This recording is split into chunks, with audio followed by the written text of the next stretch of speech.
వస్తారా?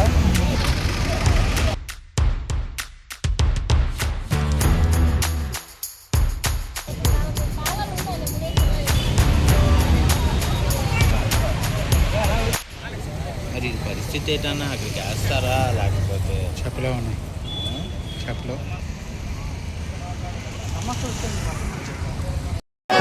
Visakhapatnam airport domestic airport గా కొనసాగించాలి. విశాఖపట్నం ఎయిర్పోర్ట్ డొమెస్టిక్ ఎయిర్పోర్ట్ గా కొనసాగించాలి.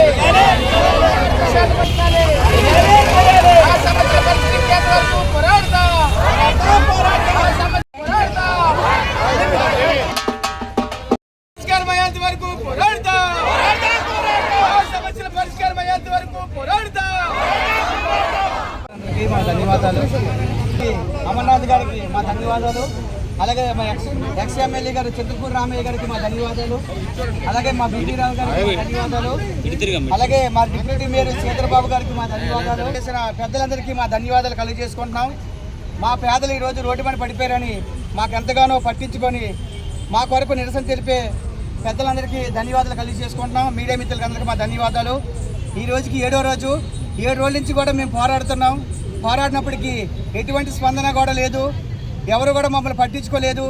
ఎవరు కూడా మమ్మల్ని అడిగే నాదులు లేదు. ఈరోజు ఇలాగ రోడ్డును పడిపోయాం. ఆగస్టు 16వ తారీఖున అర్ధరాత్రిగా విశాఖపట్నం ఎయిర్పోర్ట్ని మూసివేశారు. మూసివేసినప్పుడు అయ్యా మా పరిస్థితి ఏంటి, మేము ఎలా బతకాలి, మేము ఇంటి కట్టుకోవాలి, ఈఎంఐలు కట్టుకోవాలి, మేము భార్య పిల్లలు పోషించుకోవాలి, మా పిల్లలు చదివించుకోవాలి, మా పరిస్థితి ఏంటంటే ఎయిర్పోర్ట్ అథారిటీ వాళ్ళు కానీ మా కాంట్రాక్ట్ కానీ మీకు ఏదో పరిష్కారం చేస్తాం, మీకు నష్టపరిహారం ఇస్తాం, లేకపోతే జాబులు ఇస్తామని చెప్పలేదు.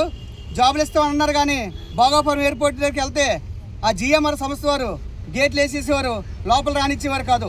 అలాగే 5 సార్లు మనిషి 500 వేసుకొని మేము ఆటోలు కట్టుకొని భోగాపురం ఎయిర్పోర్ట్కి వెళ్ళాం.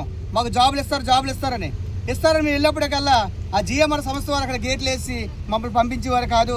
సరే ఏదో రకంగా రిక్వెస్ట్ చేసుకొని లోపలికి వెళ్తే అక్కడ అంటున్నారు మీకు హిందీ వచ్చా, ఇంగ్లీష్ వచ్చా అని అడిగారు.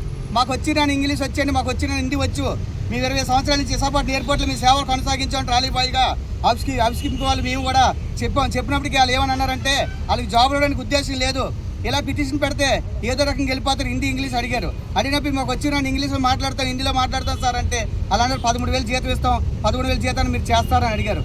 చేస్తాను సార్ అని అన్నాం. అన్నిన తర్వాత మళ్ళీ ఏమన్నారంటే మీ వయసు 20 సంవత్సరాల నుంచి 35 సంవత్సరాలు ఉంటేనే తీసుకుంటాం, 40 దాటితే తీసుకొని మళ్ళీ ఎక్కువ పిటిషన్ పెట్టారు.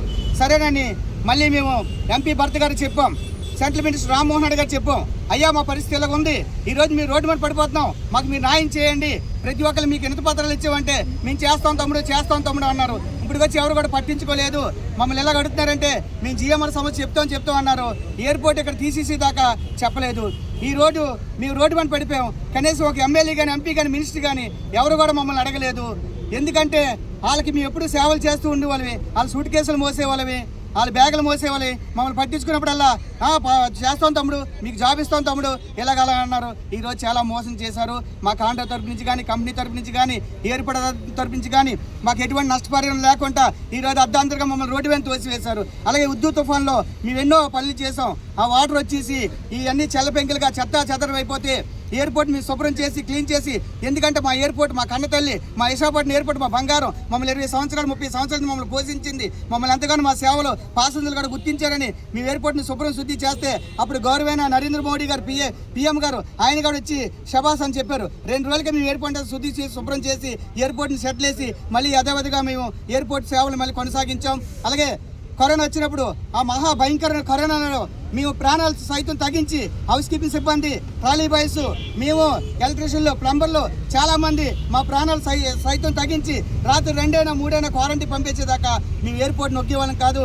మాస్కులు, పాసం చేసుకున్న కిట్లు ఇవన్నీ ట్రాలీ మీద ఆ చెత్తబుట్టలో పడేస్తుంటే మళ్ళీ తీసి ఆ ట్రాలీలో క్లీన్ చేసి శానిటైజర్ కొట్టి మేము ఎంతగానో ఎయిర్పోర్ట్కి ఎంతగానో సేవలు అందించాం. అయినప్పటికీ ఈరోజు ఎయిర్పోర్ట్ వాళ్ళు కానీ మా కాంట్రాక్ట్ కానీ ఎవరు కూడా మా సేవలు గుర్తించుకుంటా మమ్మల్ని ఈరోజు అర్ధాంతరంగా రోడ్డు మీద తోసివేశారు.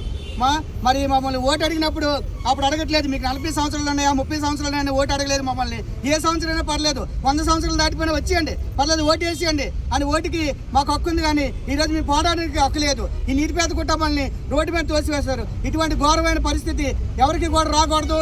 మమ్మల్ని ప్రతి ఒక్కరు నాయకులు కూడా వచ్చి మమ్మల్ని ఈరోజు ఇలా మాకు స్పందన ఇస్తున్నారు. ఇప్పటికి వచ్చి ఎటువంటి ఎమ్మెల్యే కానీ ఎంపీ కానీ మినిస్టర్ కానీ ఈ కూటమి ప్రభుత్వ నాయకులు ఎవరు కూడా మమ్మల్ని పట్టించుకోలేదు, ఎవరు కూడా మాకు న్యాయం చేయలేదు. ఈ రోజుకి 7 రోజులు అవుతుంది. మేము తిండి తిప్పలు లేకుండా ఇక్కడ ఒక జీవసేవాలుగా మేము పడి ఉన్నాం. ఎవరు కూడా మమ్మల్ని పట్టించుకోలేదు. ఎవరైనా మమ్మల్ని ఆదుకుంటారేమని మేము ఎంతగానో ప్రయత్నం చేస్తున్నాం. ప్రతి ఒక్కరు కాలు మీద కూడా పడ్డాం. అయ్యా మాకు ఉపాధి పోతుంది, ఎలాగైనా మాకు ఉపాధి కల్పించేది అంటే మా భుజమని చేతట్టి మేము చేస్తాం తమ్ముడు అన్నారు. కానీ ఇప్పుడు వచ్చి ఎవరు కూడా చేయలేరు. అలాగే మన గౌరవైన కలెక్టర్ గారు కూడా మేము ఎంత పత్రం ఇచ్చాం, ఆయన కూడా కలిసాం. ఆయన కూడా 2 రోజుల్లో మీ సమస్య 4 రోజులు మీ సమస్య మేము పరిష్కారం చేస్తాం బాబు అన్నారు. ఆయన కూడా ఎటువంటి స్పందన కూడా లేదు. కలెక్టర్ గారు కానీ, ఇక్కడ ఎంపీ భరత్ గారు కానీ, ఎమ్మెల్యే గణబాబు గారు కానీ, సెంట్రల్ మినిస్టర్ రామ్మోహన్ రెడ్డి కానీ, మన ముఖ్యమంత్రి చంద్రబాబు నాయుడు గారి, డిప్యూటీ సీఎం పవన్ కళ్యాణ్ గారి మా సమస్య పట్టించుకొని మాకు న్యాయం చేయాలని కోరుకుంటున్నాం.